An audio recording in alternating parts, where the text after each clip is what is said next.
একজন চোরের উপর ক্রাশ খাওয়ার তা শুনতে যতটা না হাস্যকর, তার চেয়ে বড় অবাক করার বিষয় হচ্ছে সেই চোরকে নিয়ে একই পরিবারের তিন বোন মধ্যে তুমুল ফাইট। আশেপাশে রাস্তার মানুষজন মিলে তিন বোনের ঝগড়া দেখে বিনোদন নিচ্ছে।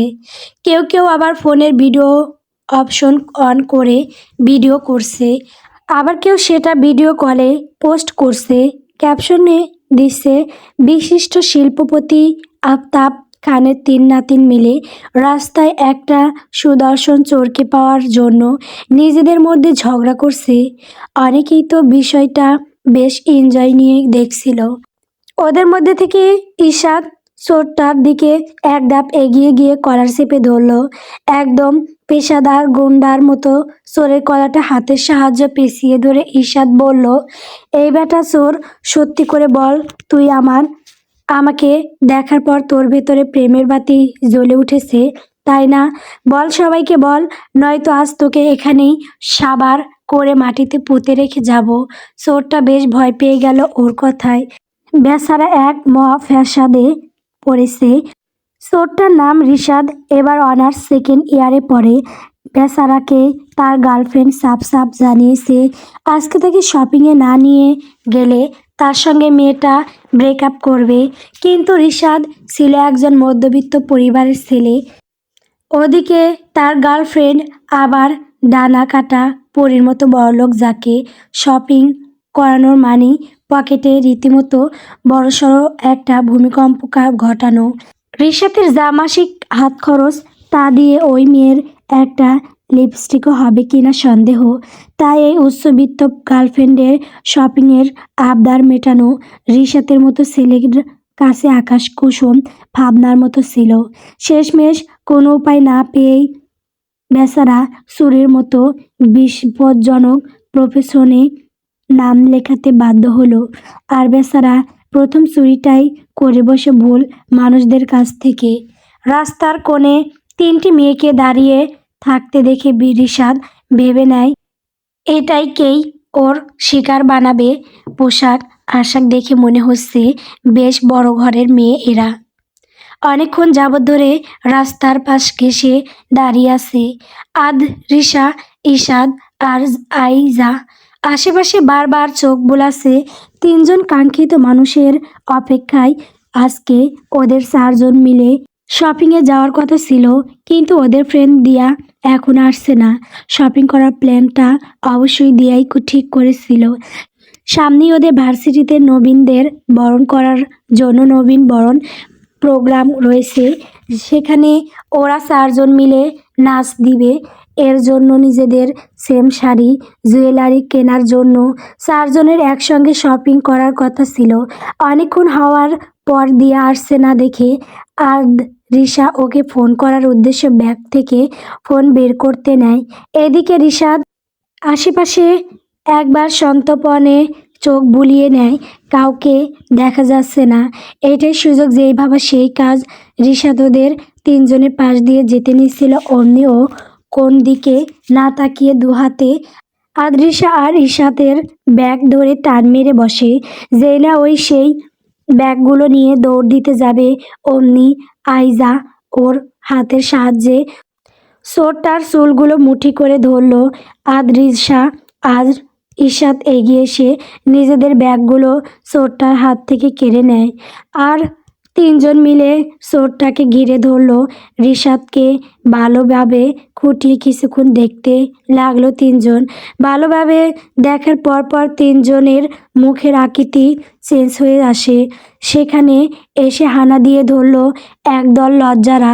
ওদের মধ্যে থেকে রিশা দু কদম এগিয়ে এসে রিশাদ এর একদম সামনে দাঁড়ালো আর অবাক চোখে তাকিয়ে থাকলো কিছুক্ষণ। মনে মনে বিড়বিড় করলো, এত সুদর্শন চোরও কিনা আছে বাংলাদেশে। এর তো ডাগর ডাগর চোখ আর ধারালো নাক দেখে মনে হচ্ছে কোনো সিনেমার হিরো ভুল করে সেটে না গিয়ে রাস্তায় চলে এসেছে। একে তো আমার বয়ফ্রেন্ড বানিয়েই ছাড়বো। আদ্রিশার মনে মনে চলা এই কথাগুলো ঈশাত আর আইজাহর কানে না গেলেও ওদের চোখের চাহনি বলে দিচ্ছিল ব্যাগ নয়, মনটা অলরেডি চুরি হয়ে গেছে। আদ্রিসা রিশাতের একদম নাকের কাছে মুখ নিয়ে এসে নিজের ওড়নাটা একটু ঠিক করে ভাপ নিয়ে বলল, "কি রে বেটা সুদর্শন চোর, ব্যাগ তো টান দিলি, এখন মনটা যে টান দিলি সেটার বিচার কে করবে? তুই কি জানিস তুই কার ব্যাগ ধরেছিস? আমি চাইলে এখনই তোকে মিথ্যে চুরির মামলায় সারা জীবন জেলের ভাত খাওয়াতে পারি, কিন্তু যদি তুই আমার বয়ফ্রেন্ড হতে রাজি হোস তো বেঁচে যেতে পারিস। বল তুই রাজি কি না এতে?" কিন্তু ঈশাদ আর আইজা কি আর বসে থাকবে? ওরা বুঝলো আদ্রিসা একাই সব ক্রেডিট আর চোর দুইটাই নিয়ে নেওয়ার তালে আছে। ঈশাদ হুঙ্কার দিয়ে বলল, "এই আদ্রিসা, সরে দাঁড়াত ওর সামনে থেকে। ও আগে আমার ব্যাগ ধরেছিল, তার মানে ও আমাকে আগে টার্গেট করতে চেয়েছিল। ও আমার হবে।" বলে ঈশাদ আদ্রিসাকে ধাক্কা দিয়ে সরিয়ে রিশাতের সামনে গিয়ে দাঁড়ালো। আইজা তখনও রিশাতের চুল ধরেছিল। ও তখন চুলের মুঠি আর একটু জোরে টেনে ধরে বলল, "খবরদার, একদম কথা বলবি না, তোরা দুইটা সর এখান থেকে। আমি প্রথম ওকে কাবু করেছি, ওর চুলের মুঠি আমার হাতে, সো ও আমার।" আদ্রিসা ধাক্কা খেয়ে সামনে নিয়ে এবার মেজাজ গরম করে ফেলল। ও দৌড়ে এসে ঈশাতের ওড়না ধরে টান দিল, "তুই সর, ও আমাকে দেখে ব্যাগ ধরেছিল, ও আমার।" ঈশা তো কম যায় না, ও আদ্রিসার চুল ধরে এক টান দিল, "ভাবি হয়েছিস বলে কি যা ইচ্ছে করবি? ও আমার।" শুরু হয়ে গেল তিন বোনের মধ্যে তুমুল মারামারি। কেউ কারো ওড়না টানছে, কেউ চুল, কেউ বা আবার কিল ঘুষি মারছে। তাদের চিৎকারে আশেপাশের লোকজনের কান ঝালাপালা হয়ে যাওয়ার অবস্থা। রিশাদ তো মাঝখানে দাঁড়িয়ে একদম বাকরুদ্ধ। সে চুলের মুঠি আর কলারের টানে একবার আইজাহর দিকে, একবার ঈশাতের দিকে, আবার আদ্রিসার দিকে দোল খাচ্ছে। তার মনে হচ্ছে সে কোনো ফুটবল, আর এই তিন বোন তাকে গোল দেওয়ার জন্য ফাইট করছে। রাস্তার পাবলিকের তো বিনোদনের শেষ নেই। ভিডিও কলার ধুম পড়ে গেছে। রিশাদ তখন কাঁদো কাঁদো গলায় বলছে, "আপুরা, আমি শুধু ব্যাগটা নিতে চেয়েছিলাম, আমাকে নিয়ে আপনারা প্লিজ মারামারি করিয়েন না। আমাকে বরং পুলিশের হাতেই দিয়ে দেন। জেলের ভাত খাওয়াও মনে হয় এর চেয়ে অনেক বেশি নিরাপদ ছিল।" কিন্তু তিন বোন তখন নিজেদের মারামারিতেই ব্যস্ত। আদ্রিসা চিল্লাইয়া বলছে, "এই চোর শুধু আমার।" এই যা বলছে, "না, ও আমার।" আর ঈশাদ বলছে, "খবরদার, কেউ ওর দিকে চোখ চেয়ে তাকাবি না, ও শুধু আমার।" রিশাতের অবস্থা এখন ছেড়ে দে মা, কেঁদে বাঁচি। সে দেখল এই তিন বোনের মারামারি যে পর্যায়ে পৌঁছেছে, তাতে পুলিশ আসার আগে সে এদের হাতের টানে তিন টুকরো হয়ে যাবে। নিজের মান সম্মান আর হাড়গোড় বাঁচাতে সে এবার চিৎকার করে উঠল, "থামেন, দোহাই লাগে, আপনারা থামেন!" রিশাতের গণক বিদারী চিৎকারে তিন বোন মুহূর্তের জন্য থমকে গেল।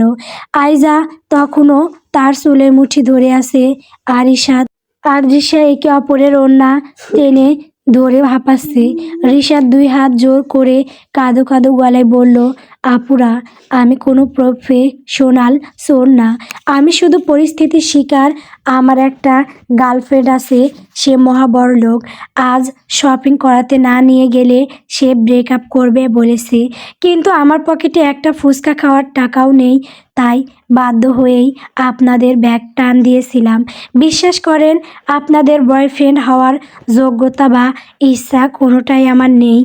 রিশাতের এই করুণ প্রেম কাহিনী শুনে তিন বোন কয়েক সেকেন্ড স্ট্যাচুর মতো দাঁড়িয়ে থাকলো। আদ্রিসা অবাক হয়ে বলল, "মানে তুই নিজের প্রেমিকাকে শপিং করানোর জন্য চুরি করতে এসেছিস?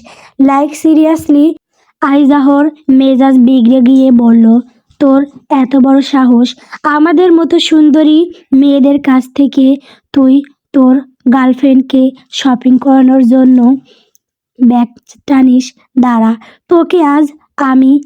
ঠিক সেই মুহূর্তেই সুযোগটা পেয়ে গেল রিশাদ।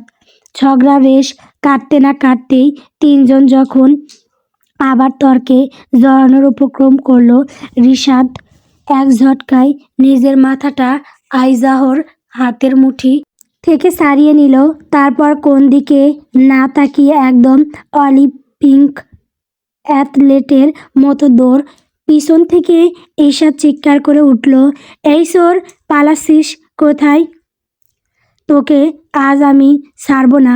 রিশাদ দৌড়াতে দৌড়াতে পিছন ফিরে চাইয়া বলল, আপুরা মাপ চাই, আপনাদের প্রেম করার চেয়ে জেলের ঘানি টানা অনেক ভালো। আমি চললাম, টাটা। রিশাদ পালিয়ে গিয়ে দাঁড়ালো গলির মোড়ে। হাঁপাতে হাঁপাতে ভাবলো, গার্লফ্রেন্ড ব্রেকআপ করলে করুক, অন্তত এই 3 ডাইনোসরের হাত থেকে তো বেঁচেছি। রিশাদ চোখের আড়াল হতেই রাস্তায় এক অদ্ভুত নিস্তবতা নেমে এলো। এতক্ষণ যাবৎ দাঁড়িয়ে দাঁড়িয়ে ফ্রিতে বিনোদন নেওয়া পাবলিকগুলো এখন একে একে বিদায় নিচ্ছে। 3 জনের অবস্থা বেহাল দশা, এলোমেলো চুলে আর বিধ্বস্ত অবস্থায় একে অপরের দিকে তাকিয়ে হাঁপাচ্ছে। আদ্রিসা নিজের ওড়নাটা টেনে ঠিক করতে করতে কপালে জমে থাকা ঘাম মুছল। তারপর আইজা আর ঈশাতের দিকে অগ্নি দৃষ্টিতে তাকিয়ে বলল, তোর জন্য, শুধু তোর জন্য ওই চোরটা আমাদের হাত থেকে ফসকে গেল। কি দরকার ছিল অমন করে চুলের মুঠি ধরে রাখার? ডলে একদম ভর্তা বানিয়ে দিবি নাকি? আইজা দমে যাওয়ার পাত্রী নয়। সে নিজের নখ খুঁততে খুঁততে জজলিয়ে উঠল, আমার দোষ দিস না। তুই তো ঢং করে প্রেম নিবেদন শুরু করেছিলি, যেন রাজপুত্র এসেছে খড়াই চোরে। চোর বেটা সুযোগ বুঝে আমাদের ইমোশনাল ব্ল্যাকমেল করে কেটে পড়ল। ঈশাত এতক্ষণ চুপ করে নিজের হিল জুতাটা ঠিক করছিল। সে মাঝখান থেকে ফোড়ন কেটে বলল, ঝগড়া থামাবি তোরা? আসলেও আমরা বড় গাদা, একটা চোরের জন্য নিজেদের মধ্যে এমন মারামারি করলাম যে রাস্তার লোক এখন আমাদের ভিডিও ইন্টারনেটে ভাইরাল করে দিচ্ছে। দেখ তো, আমাদের প্রেস্টিজটা পাঞ্চার করে দিয়ে গেল ওই চোরটা। ঈশাতের কথা শুনে আদ্রিসা আর আইজাহর হুঁশ ফিরল। আসলেই তো শিল্পীপতি আফতাব খানের নাতনিরা রাস্তায় কুৎসিত লড়ছে। এটা জানলে দাদু তো তাদের ব্যাংক ব্যালেন্স বন্ধ করার ঘোষণা করবেন। মুহূর্তের মধ্যে 3 বোনের শত্রু ভাবটা উধাও হয়ে গিয়ে সেখানে জায়গা করে নিল একরাশ রাগ, যার একমাত্র লক্ষ্য হচ্ছে ওই পলাতক চোর রিশাদ। আদ্রিসা দাঁত কিরমির করে বলল, সব দোষই আপদটার। বেটা চোর তো চোর, তার উপর আবার 1 নম্বর মিথ্যুক। গার্লফ্রেন্ডকে শপিং করানোর জন্য আমাদের ব্যাগ টানতে এসেছে। আমাদের মতো সুন্দরী মেয়েদের হাতের নাগালে পেয়েও কিনা ওই গার্লফ্রেন্ডের দোহাই দিয়ে পালালো। এর মানে তো পরিষ্কার, এ আমাদের রিজেক্ট করে গেল। আইজা এবার আদ্রিসার কাঁধে হাত রেখে দীর্ঘশ্বাস ফেলে বলল, একদম ঠিক বলেছিস আদ্রিসা, আমাদের সৌন্দর্য আর আভিজাত্যের তো কোনো দামই দিল না ওই হাড় কিপটে চোরটা। এর প্রতিশোধ আমাদের নিতেই হবে। ঈশাদ মুচকি হেসে 2 বোনের হাত ধরল আর বলল, বাদ দে ওসব, এখন আমরা নিজেদের মধ্যে মিল হয়ে যাই। চল, ওই রাগটা আমরা শপিং করে মেটাই। 3 বোন এবার একে অপরকে জড়িয়ে ধরে হাসলো, যেন একটু আগের সেই মারামারিটা সেভ একটা দুঃস্বপ্ন ছিল।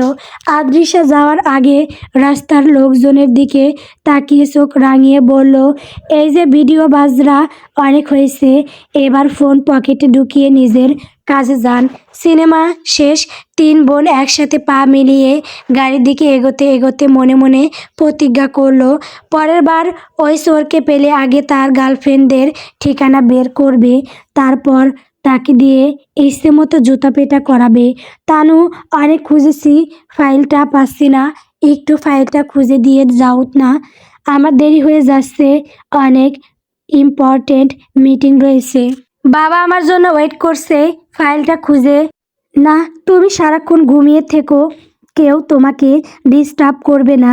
এদিকে ঘুমে কাদা তানিয়া তালুকদার এর কানে এসব কথা পৌঁছাচ্ছে না। উনি ওনার মতো করে ঘুমাতে ব্যস্ত। স্ত্রীর এহেন কাজে বেজায় বিরক্ত আদিল খান, কিন্তু কিছু করতেও পারছেন না তিনি।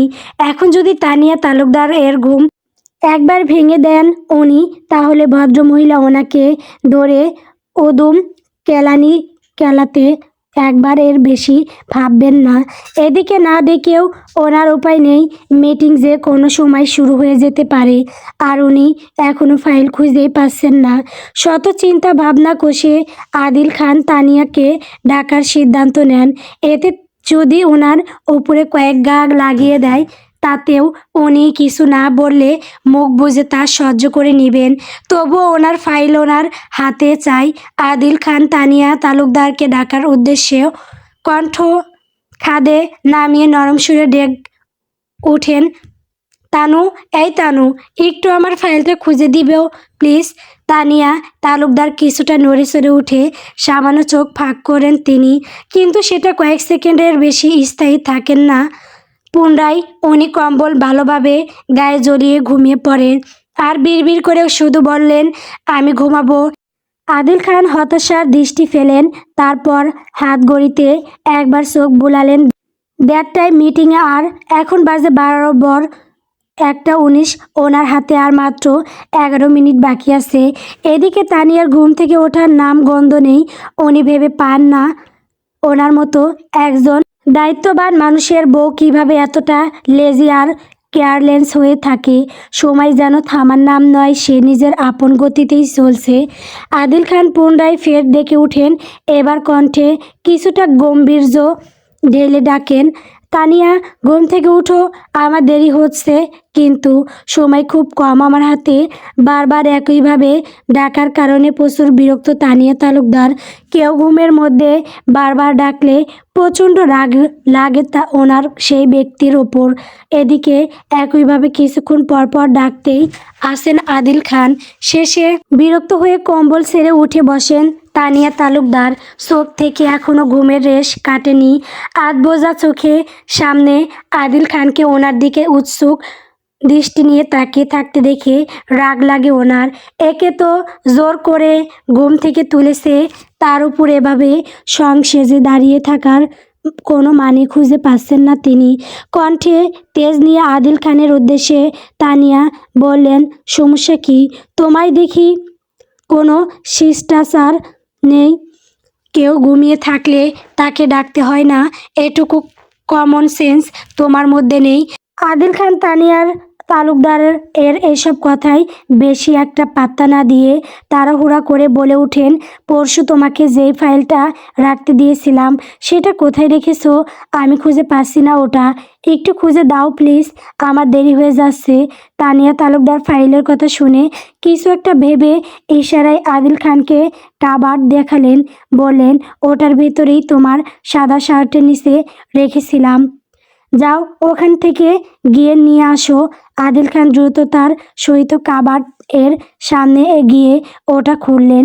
ভেতরে অনেকক্ষণ যাবৎ সেই কাঙ্ক্ষিত জায়গায় খোঁজার পরও যখন ফাইলটা পেলেন না, তখন উনি তানিয়া তালুকদারকে জিজ্ঞাসা করার জন্য পিছনে ঘুরতে দেখতে পান ওনার বউ বসে বসে আবার ঝিমোচ্ছেন।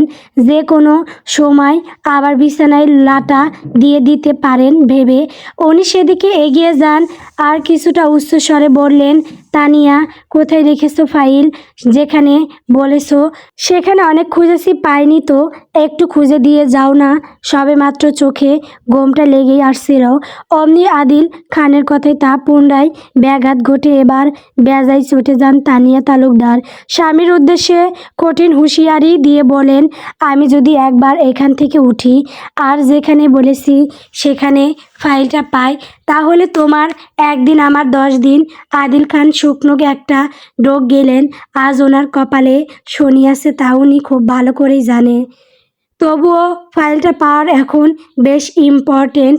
এর জন্য বইয়ের হাতে কয়েকটা কেলানি খেতে উনি প্রস্তুত। তানিয়া তালুকদার উঠে গিয়ে দাঁড়ায় কাবার্ডের কাছে। ভেতরে হাত ঢোকাতেই কাঙ্ক্ষিত শার্টের ভেতর থেকে বেরিয়ে আসে ফাইলটা। আদিল খান অবাক হয়ে তাকান শুধু ওই দিকে। এতক্ষণে যাবৎ উনি এখানে তন্ন তন্ন করেও খুঁজে পাচ্ছিলেন না। আর তানিয়া যেতে না যেতেই পেয়ে গেল। তানিয়া রাগী দৃষ্টি নিক্ষেপ করে আদিল খানের দিকে তাকান। বইয়ের এমনভাবে আর তাকানো মানে খুব সহজেই ধরে ফেললেন আদিল খান। সেজন্য একটা শুকনো হাসি হাসেন। চুপি চুপি পা টিপে টিপে খানবাড়ির ড্রয়িং রুম পার হচ্ছে তিনি বাদর। ওদেরকে দেখে মনে হচ্ছে কোনো সার্কাস থেকে জোকার উঠে এসেছে। চুলগুলো উস্কো খুস্কো হয়ে মাথায় ঝোটলা বেঁধে পেকে আছে, জামাটাও অনেকটা এলোমেলো, হাতে কতগুলো শপিং ব্যাগ। রিসা আস্তে আস্তে ড্রয়িং রুমের আশেপাশে খুব সন্তর্পণে চোখ বুলিয়ে নিচ্ছে, কেউ আছে কিনা তা দেখার উদ্দেশ্য। এমন সময় উপর থেকে সিঁড়ি বেয়ে নিচে নামতে দেখা যাচ্ছে আদিল খানকে। এক হাতে একটা ফাইল, অন্য হাতে ফোন নিয়ে। আদিল খানকে দেখা মাত্র ঈশাদ, আদ্রিসা আর আইজাহর কানে ফিস ফিস করে বলে উঠে, ওই দেখ বাবা, এদিকেই আসছে, চল লুকিয়ে পড়ি, নয়তো আজ আমাদের খবর করে ছাড়বে। আদ্রিসা, ঈশাদ, আইজা তিনজন একসাথে মিলে সিঁড়ির চিপায় মাথা নিচু করে বসে পড়ে যেন আদিল খান ওদের দেখতে না পান। যখনই আদিল খান ওদের পাশ কেটে যাচ্ছিল, আইজাহর নজর গিয়ে আটকায় আদিল খানের চোখের দিকে, যেখানে চোখের বাম পাশে ফুলে একদম লাল হয়ে আছে। আইজা হাতের ইশারায় তা ঈশাদ আর আদ্রিসাকেও দেখায়। ঈশাদ, ওই দেখ তোর বাপ আবার মার খেয়েছে তোর মায়ের হাতে। ঈশাদ আর আদ্রিসা সেদিকে তাকিয়ে দেখে সত্যি আদিল খানের চোখের একপাশে ফুলে পাহাড় হয়ে আছে। আদ্রিসা ফিসফিস করে বলে উঠে, বড় মা একদম ঠিক করেছে মেরে, নিশ্চয়ই উনি আবার বড় মাকে ডিস্টার্ব করেছে। এই বংশের প্রত্যেকটা পুরুষ, ইভেন আমার বাবাকেও দেখলে রাগ উঠে যায় আমার। ঈশা তো সায় জানিয়ে বলে উঠে, একদম ঠিক বলেছিস, যেখানে নিজের বাবা রাই আমাদের জীবনটাকে নষ্ট করে দিয়েছে, সেখানে আর অন্য পুরুষদের কথা কী বা বলবো। আইজা ফেসটাকে কাঁদো কাঁদো বানিয়ে বলল, আমার ক্রাশ অব্র পুটিকা কালকে আমায় প্রপোজ করেছে। হঠাৎই এহেন কথায় আদ্রিসা আর ঈশাদ অবাক হয়, সাথে খুশিও হয় প্রচণ্ড। সত্যি? আদ্রিসা বলল, তুই উত্তরে কি বলছিস? আদ্রিসা আর ঈশাদকে বিষয়টা নিয়ে এত কৌতূহল হতে দেখে আইজা দুঃখিত ফেস করে বলতে লাগলো, আমি তাকে রিজেক্ট করেছি, সে এখন আমাকে সব জায়গা থেকে ব্লক করে রেখেছে। আদ্রিসা আর ঈশাদ দুজনেই একসঙ্গে চিল্লিয়ে বলে উঠল, কি? আসতে কেউ চলে আসবে? আদ্রিসা সামান্য রাগ নিয়ে বলল, তুই কি পাগল? ও তোকে প্রপোজ করলো আর তুই ওকে ডাইরেক্ট রিজেক্ট করে দিলি। ঈশাদ বলল, একবারও আমাদের তো জানানোর প্রয়োজন বোধ করলি না। কে কাকে কি জানানোর প্রয়োজন বোধ করেনি। হঠাৎই পরিচিত কণ্ঠের আওয়াজ পেতেই পিছু ঘুরে তাকায় ঈশাদ। আইজা আর আদ্রিসা, ওদের ঠিক গা ঘেঁষে দাঁড়িয়ে আছে ওদের দাদি আফরোজা খান। দাদিকে এখানে দেখে তিনজনের শরীরের ভয়ে আত্মা বেরিয়ে যাওয়ার উপক্রম। দাদি কিছু শুনে ফেলেননি তো, আবার শুনলেই তো আবার দ্বিতীয় বিশ্বযুদ্ধ বাঁধিয়ে ছাড়বে এই মহিলা। আফরোজা খান ভ্রুর খানিকটা উঁচিয়ে তাকিয়ে আছে ওদের দিকে, চোখে ওনার সন্দেহের পাহাড়। ওনাকে এভাবে তাকিয়ে থাকতে দেখে তিনজনে শুকনো একটা ডোক গিলে হাসার চেষ্টা করে নিজেদের ব্যাগগুলো মাটি থেকে হাতে তুলে নেয়। উপরে যাওয়ার উদ্দেশ্যে হাঁটা দিতেই আফরোজা খান একদমকে ওদের তিনজনকে থামিয়ে দেন। আমি যেতে বলেছি। তিনজন দাঁড়িয়ে পড়ে মাথা নাড়িয়ে না জানায়। আফরোজা খান প্রশ্নবোধক চাউনি নিক্ষেপ করে জিজ্ঞাসা করেন, কোথায় গিয়েছিলে? আফরোজা খানকে এই প্রশ্ন করতে দেখে তিনজনের যান যায় যায় অবস্থা। ঈশাদ কিছুটা হাসার চেষ্টা করে বলে উঠে, দাদি, আসলে আমরা শপিংয়ে গিয়েছিলাম, শুধু সামনে আমাদের ভার্সিটিতে একটা নাচের প্রোগ্রাম রয়েছে, সেটারই কিছু শপিং করার ছিল। আফরোজা খান যেন শুধু শপিং করতে গিয়েছিল কথাটা একদম বিশ্বাস করতে পারেননি। তিনি সন্দেহের চোখে তিনজনের মাথা থেকে পা পর্যন্ত জহুরি চোখে একবার পরখ করে নেন। বললেন, তাহলে তোমাদের পোশাক আর চুলের এই অবস্থা এমন করুণ কেন দেখাচ্ছে? শপিং করার সময় তিনজন যুদ্ধ করেছিলে নাকি? সত্যি করে বল, কোথায় গিয়েছিলে? আফরোজা খানের করা প্রশ্নে তিনজন কি উত্তর দিবে সেটাই ভেবে কুল কিনারা পাচ্ছেন না। শেষে আয়েশা বানিয়ে মিথ্যা বলে দেয়। আসলে দাদি, শপিং করে আসার সময় অনেকগুলো কুকুর আমাদের তাড়া করছিল। কুকুরগুলো থেকে আমরা নিজেদের বাঁচাতে জোরে দৌড় দিয়েছিলাম, সেই জন্য আমাদের এমন অবস্থা হয়েছে। আফরোজা খান যেন কোনোভাবেই কথাটা বিশ্বাস করলেন না। উনি খুব ভালো করেই জানেন ঘটনা অন্য কিছু, কিন্তু উনি সেসব প্রশ্ন আর ইচ্ছে করেই করলেন না, কারণ এমনিতেই কিছুক্ষণ পর ওনার কাছে সব খবর চলে আসবে। এদিকে তিনজন ভাবছে দাদি হয়তো ওদের কথা বিশ্বাস করে নিয়েছে। এটা ভেবে তিনজন হাঁপ ছেড়ে বাসে আদ্রিসা আফরোজা খানের কাছে থেকে যাওয়ার জন্য অনুমতি নিতে বলল। দাদি, আমরা এখন উপরে যাই। আফরোজা খান কিছু একটা ভেবে বললেন, যাও, তবে একটা কথা মনে রাখবে, তোমরা তিনজন যাই করো না কেন, এমন কিছু করবে না যেটাতে আমাদের বংশের জন্য অসম্মানজনক। মনে রেখো, তোমরা তিনজন এই বাড়ির মেয়ে হওয়ার সাথে সাথে কিন্তু এই বাড়ির বউ। বিয়েটা তোমাদের যেভাবেই হোক না কেন, খান বংশে ডিভোর্স শব্দটা উচ্চারণ করার সাহস কারো নেই। সেজন্য এখনও সময় আছে। এইসব ভণ্ডামি বাদ দিয়ে একজন আদর্শ স্ত্রী না হও, একজন আদর্শ মা তো হতেই পারো। সকাল থেকেই আদ্রিস, আয়াজ, ইজান তোমাদের না দেখে কান্না করছে। আগে নিজেদের ছেলে সামলাও, পরে সব কিছু। তোমরা কিন্তু এখন আর ছোট নেই, যথেষ্ট বড় হয়েছো। এবার অন্তত ম্যাচিউরিটি আনো নিজেদের মধ্যে। কথাটা যেন তোমাদের তিনজনের মনে থাকে। আমি কিন্তু নেক্সট টাইম আর বলবো না। বলেই সেখানে আর এক মিনিটও দাঁড়ালেন না তিনি।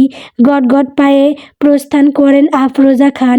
ওনাকে যেতে দেখে আদ্রিসে একটা জোরে বেঞ্চি কেটে উঠে আর ব্যাক্সকা টোক স্বরে বলতে থাকে, মনে রেখো, তোমরা কিন্তু এখন এই বিশাল বড় হাতি হয়ে গেছো। এবার অন্তত পাছাটা লাড়তে শিখো, নয়তো হাতির বাচ্চা সামলাবে কিভাবে। ওর কথা ঈশাত আর আইজা একদম হেসে কুটি কুটি অবস্থা। গাইস, অনেক হাসাহাসি হয়েছে, এবার রুমে যাওয়া যাক, প্রচণ্ড ক্লান্তি লাগছে আমার। আইজাহর কথায় বাকি দুইজনের হাসির রোল থামলো।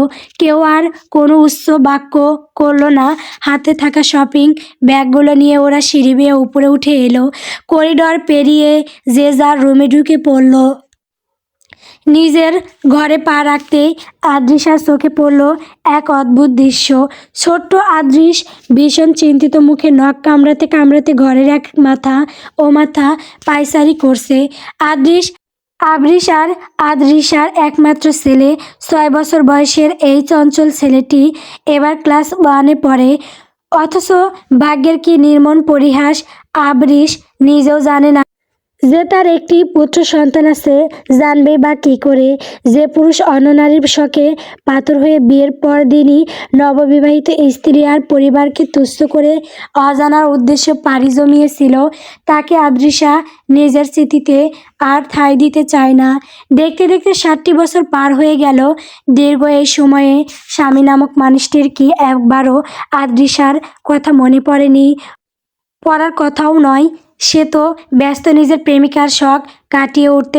আদ্রিসা তার জীবনের এমন কোনো গুরুত্বপূর্ণ অধ্যায় নয় যে তাকে মনে রাখতে হবে। আর আদ্রিসাও এখন আর সেটি চায় না। যখন জীবনের কঠিন সময়ে আবৃষিককে সবচেয়ে বেশি প্রয়োজন ছিল ওর, তখন সে পাশে ছিল না। আজ আর তাকে প্রয়োজন নেই। নিজের সন্তানকে মানুষ করার জন্য আদ্রিসা একাই যথেষ্ট। ছেলের অস্থিরতা দেখে আদ্রিসা ধীর পায়ে ওর দিকে এগিয়ে গেল। মাকে হঠাৎ সামনে দেখে চমকে উঠল ছোট্ট আদ্রিস।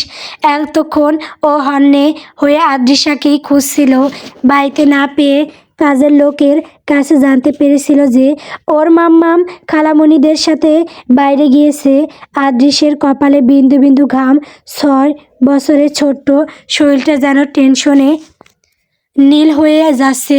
আদ্রিসা ব্যাগটা বিছানায় রেখে ব্রু কুঁচকে তাকালো।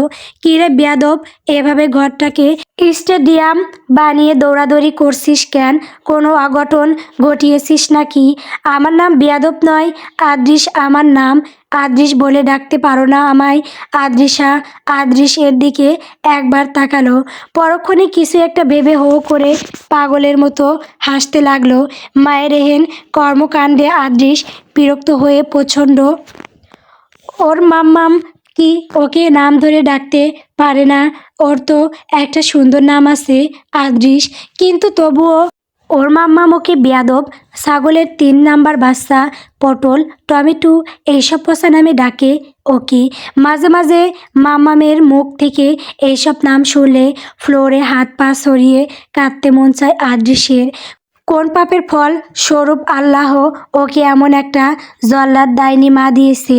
আদ্রিসা নিজের হাসি থামালো, ফের বলল, আমার পটল ছেলে বুঝিস না কেন? তোকে তো মামা ভালোবেসে এসব নামে ডাকি। আছে এসব বাদ দিয়ে আগে এটা বল কি হয়েছে তোর?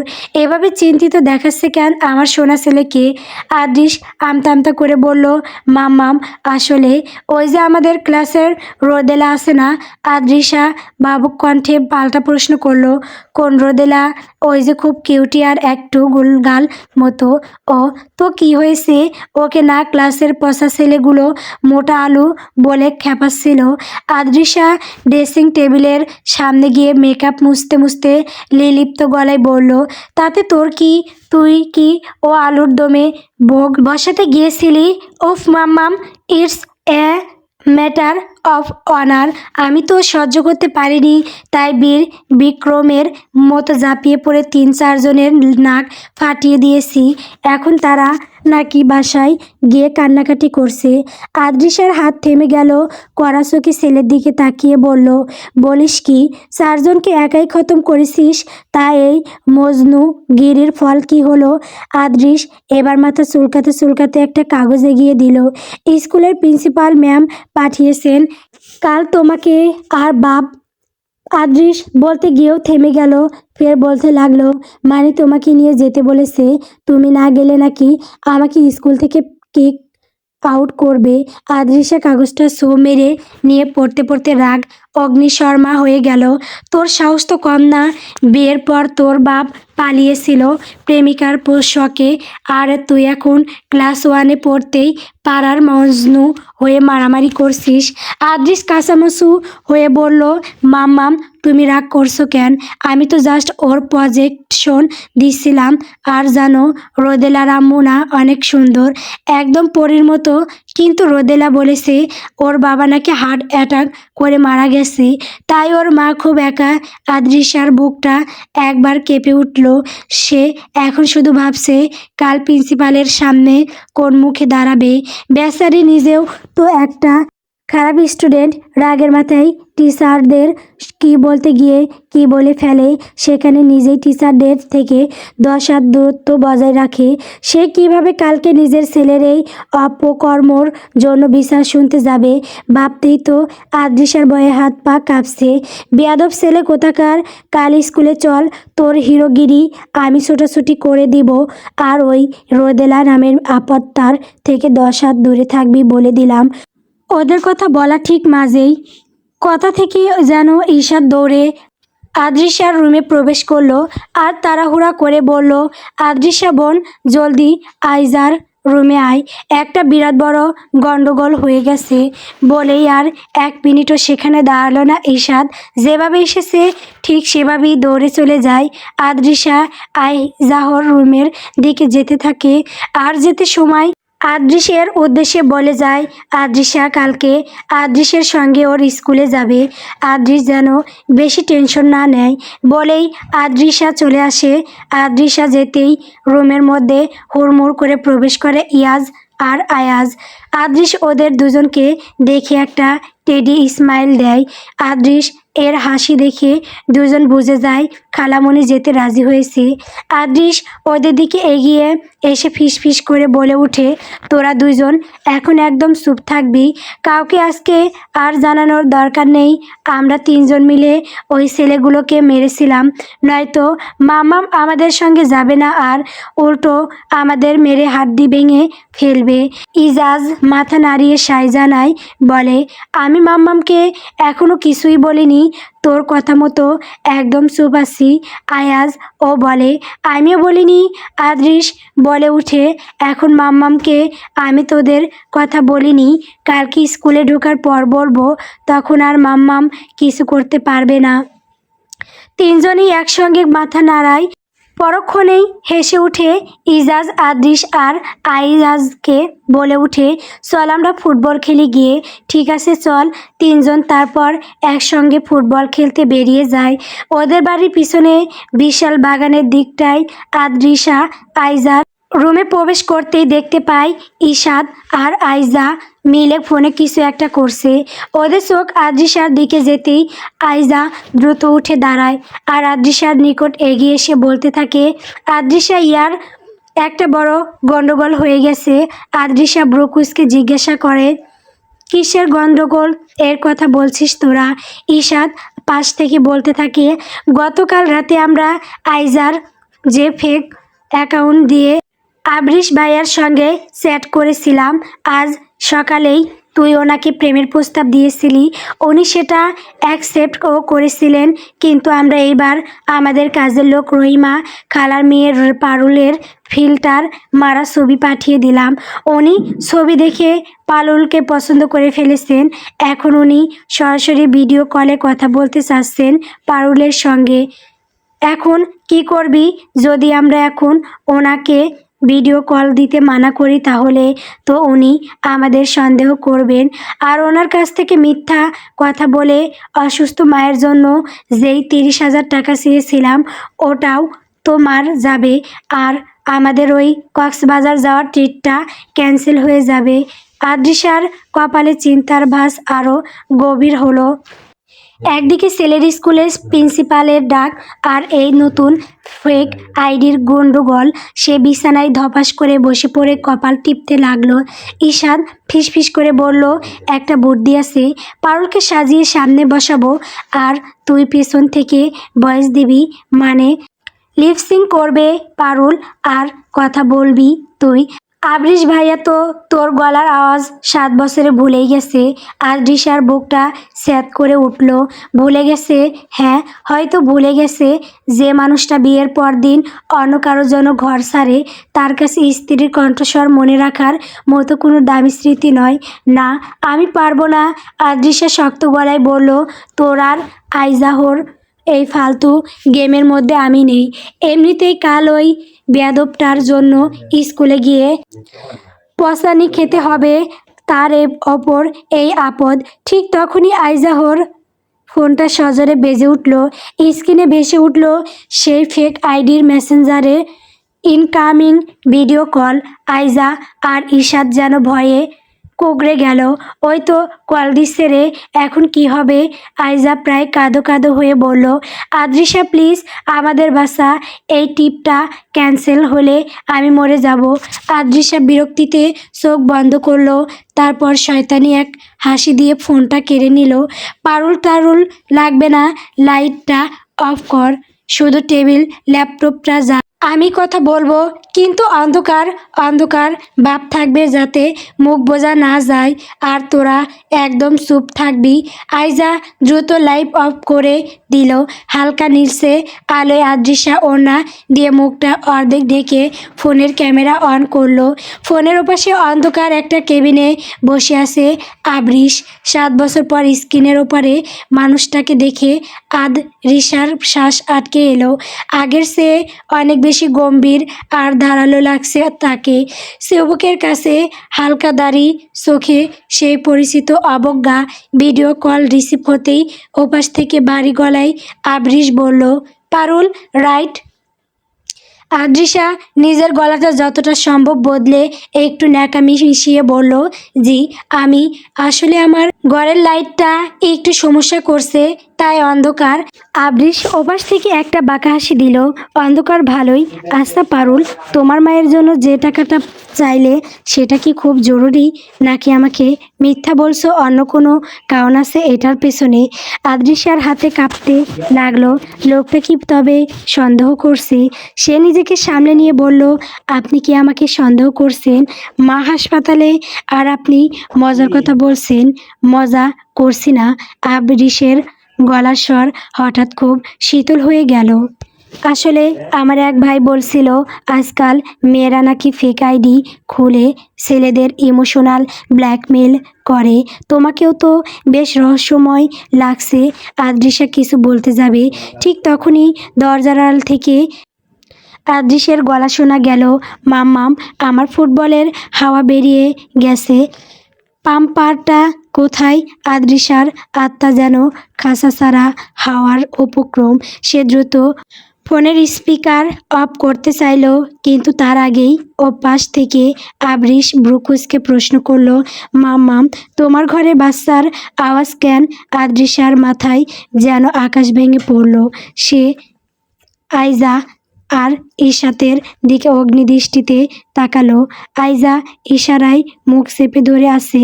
আদ্রিসা কাঁপা কাঁপা গলায় বলল, ওটা আসলে পাশের বাসার বাচ্চা, আমাদের এখানে খেলতে আসে খুব।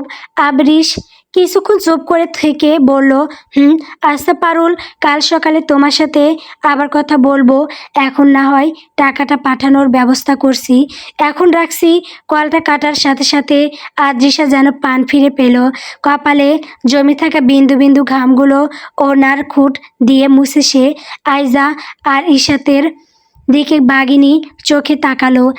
তোদের এই বদবুদ্ধির চক্করে আজ আমি হার্ট অ্যাটাক করতাম। ওই শয়তানটা যদি একবারও টের পেত যে ওপাশে ওটা আমি ছিলাম। আইজা আমতা আমতা করে বলল, আরে শান্ত হ, উনি তো তোকে চিনতেই পারেনি। এখন এটা ভেবে খুশি হওয়া, কিছুক্ষণ পর আমাদের টাকা পেয়ে যাব। টাকা পাওয়ার মাত্রই সোজা ব্লক লিস্টে চলে যাবে আবৃষ ভাইয়া। ঈশাত বলল, একবার ভেবে দেখেছিস তোরা আর ভাই নিজের বউ বাচ্চার খোঁজ না রেখে অস্ট্রেলিয়া বসে মেয়ে নিয়ে ফুর্তি করে বেড়াচ্ছে? এদিকে বউটার অবস্থা কীরকম আদৌ তা ভেবে দেখেনি। আবৃষ ভাইয়া আমার ভাই হয়, এটা ভাবতেই তো আমার রাগ উঠে যায়। তো আমার ভাই আবার কোন দিক থেকে ভালো? আদ্রিসা বলে উঠে, আমার ভাইয়াটাও সেম। এই বংশের সব ছেলেরাই খারাপ। আইজা বলে উঠে। আদ্রিসা বাঁকা হাসি এসে ঈশাতের উদ্দেশ্যে বলে উঠে, তোর ওই আবৃষ ভাই আমার সঙ্গে যা করেছে না, ওটার ফল একদিন তোর ভাইকে ঠিকই ভোগ করতে হবে। যদি কখনো তোর ভাইকে আমার সামনে পাই তো এমন জুতা পিটা করব দেখিস। আর যদি না করি তো আমার নাম তোরা পাল্টে ফেলিস।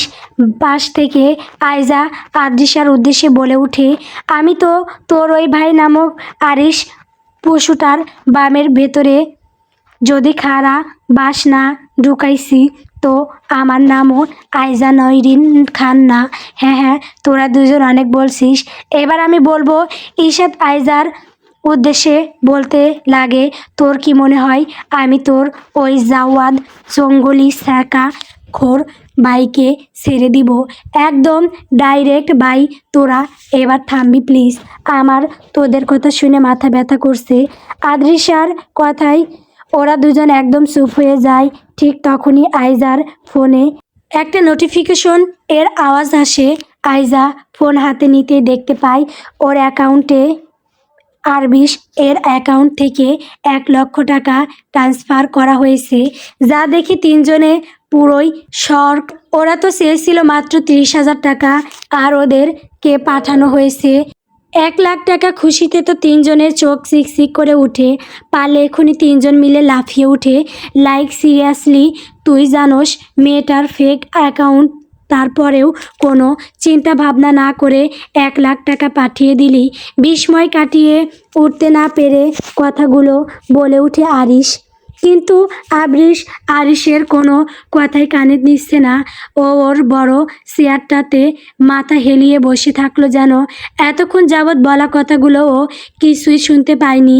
ওর এমন হেয়ালি পোনা দেখে কপাল সারপ্রাইজ জাওয়াদ আরিশকে উদ্দেশ্য করে বলে ওঠে, ছেড়ে দে আরিশ ভাই আমার, এই আবরিশের মাথাটা পুরো গেছে। এই নিয়ে পরপর 5টা ফেক আইডিতে এই শালা টাকা পাঠিয়েছে।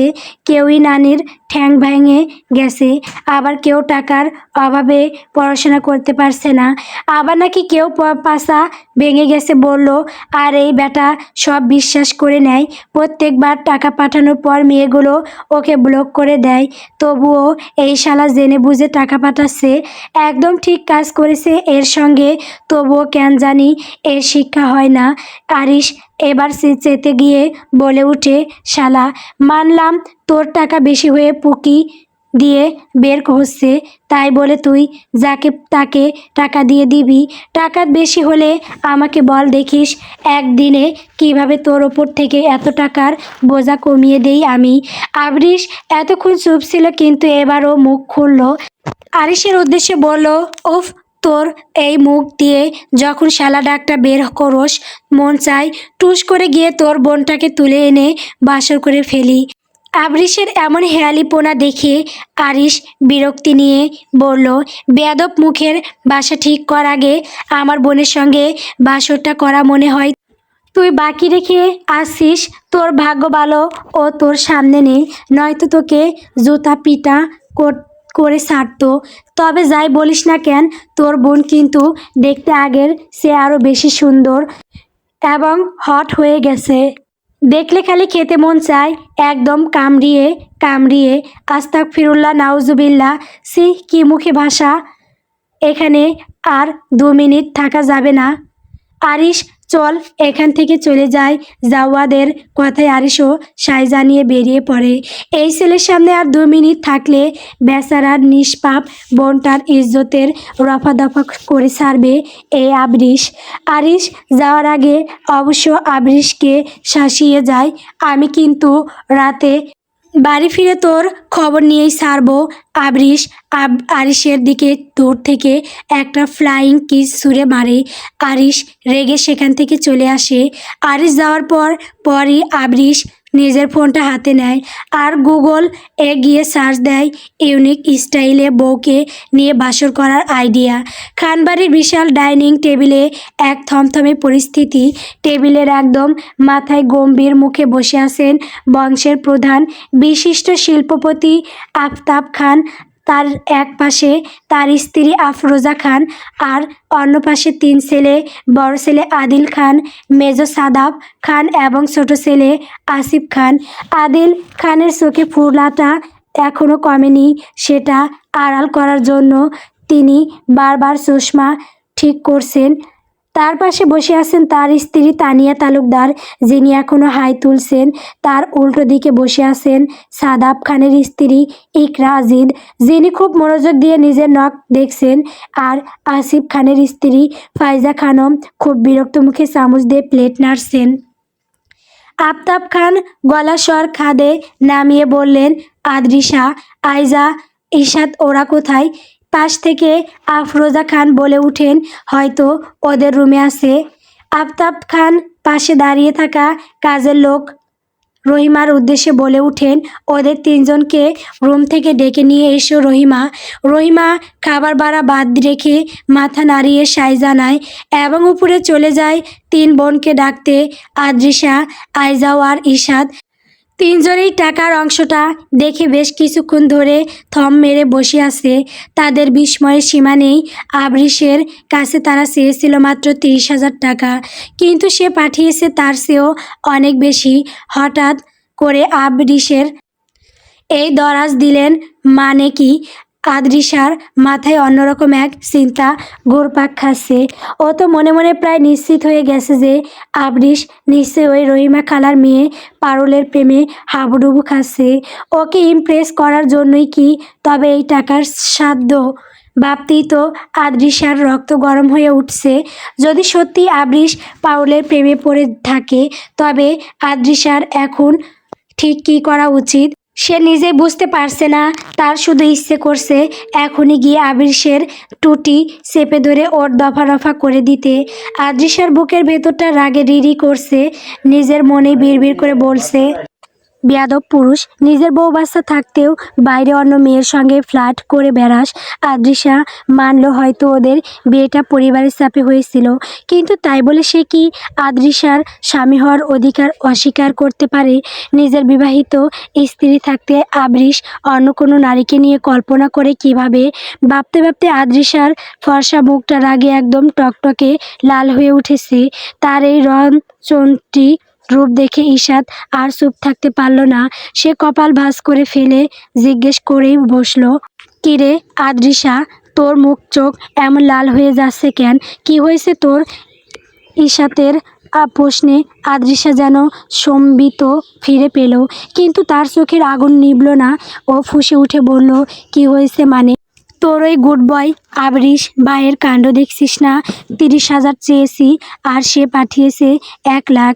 এই অতিরিক্ত টাকার উৎস কি শুনি? নিশ্চয়ই পারুলকে কোনো দামি গিফট দেওয়ার ধান্দা করছে।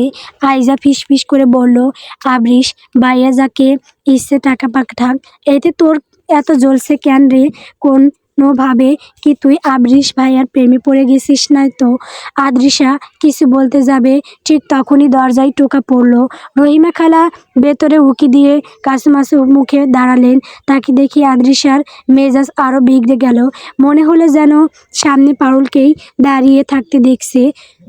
রহিমা খালা আমতা আমতা করে বললেন, ছোট খালাম্মা জানরা, বড় সাহেব আপনাদের নিচে ডাকছেন, সবাই টেবিলে বসে আসেন, শুধু আপনাদেরই দেরি। আদ্রিসা একটা লম্বা শ্বাস নিয়ে নিজেকে শান্ত করার চেষ্টা করলো। ড্রেসিং টেবিলের আয়নায় নিজের লাল হয়ে যাওয়া মুখটা একবার দেখে নিয়ে চুলটা ঠিক করলো। তারপর ঈশাত আর আইজার দিকে তাকিয়ে ইশরায় বলল নিচে যাওয়ার জন্য। নিচে নামতেই দেখলো ডাইনিং টেবিলের পরিবেশটা যেন বরফ হয়ে জমে আছে।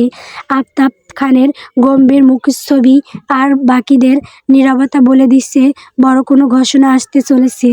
আদিল খান চশমার আড়াল থেকে একবার ওদের দিকে তাকালেন, কিন্তু পরক্ষণেই চোখ সরিয়ে নিলেন। আফতাব খান প্লেট থেকে মুখ না তুলেই বললেন, বসো তোমরা, তোমাদের জন্য অপেক্ষা করছিলাম। আদ্রিসা, আইজা, ঈশাত নিঃশব্দে নিজেদের জায়গায় গিয়ে বসলো। ফাইজা খানম বিরক্তি ভরা চোখে একবার আফতাব খানের দিকে তাকিয়ে আবার চামচ দিয়ে প্লেট নাড়াতে লাগলেন। খাবারের সুগন্ধ চারদিকে মোমো করলেও আদ্রিসার গলায় যেন খাবার নামছেই না। তার কানে বারবার আবরিশের সেই টাকার মেসেজ আর মনে পারুলের কাল্পনিক হাসি মুখটা ভেসে উঠছে। আফতাব খান গ্লাসের পানিতে শেষ চুমুক দিয়ে সবার দিকে একবার তীক্ষ্ণ দৃষ্টিতে তাকালেন। টেবিলের নিস্তবতা যেন আরও ঘনীভূত হলো।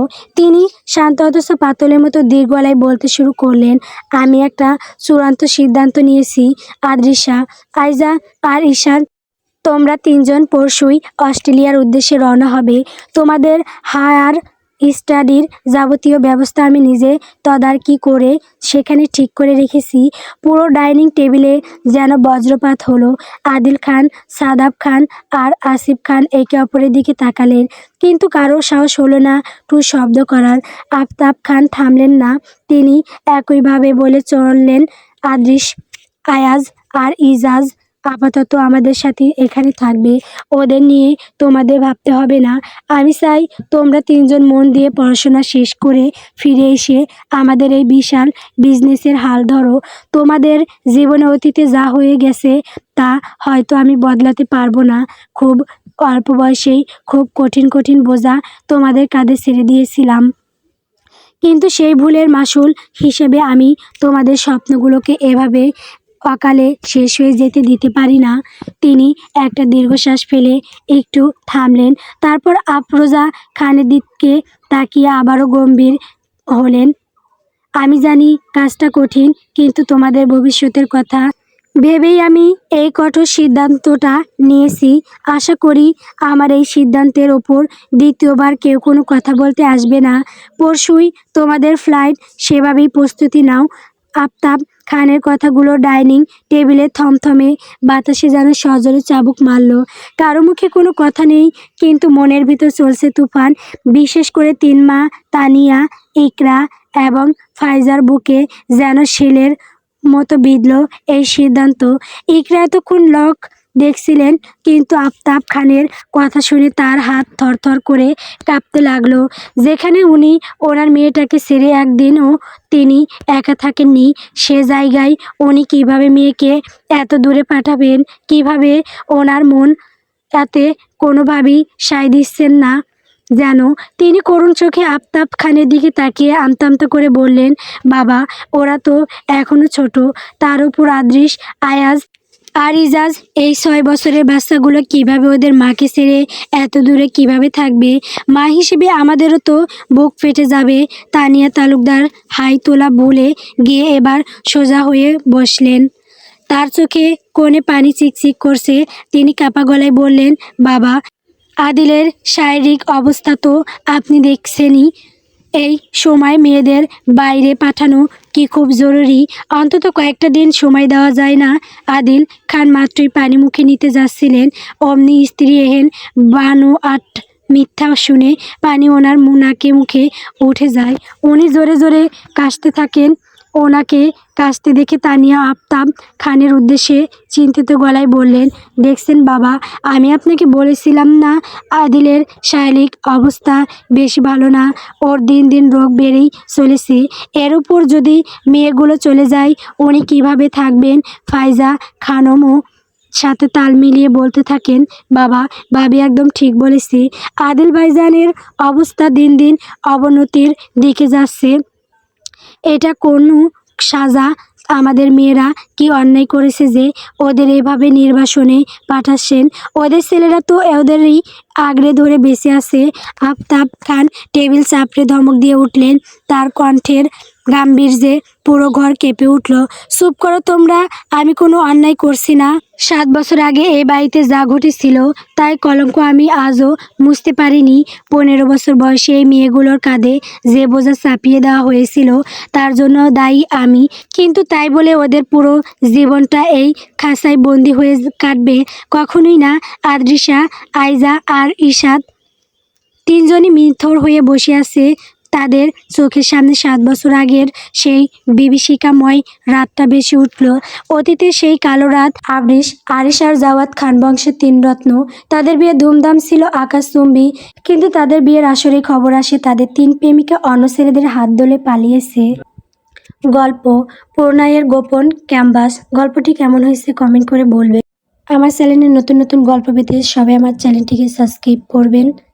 ধন্যবাদ।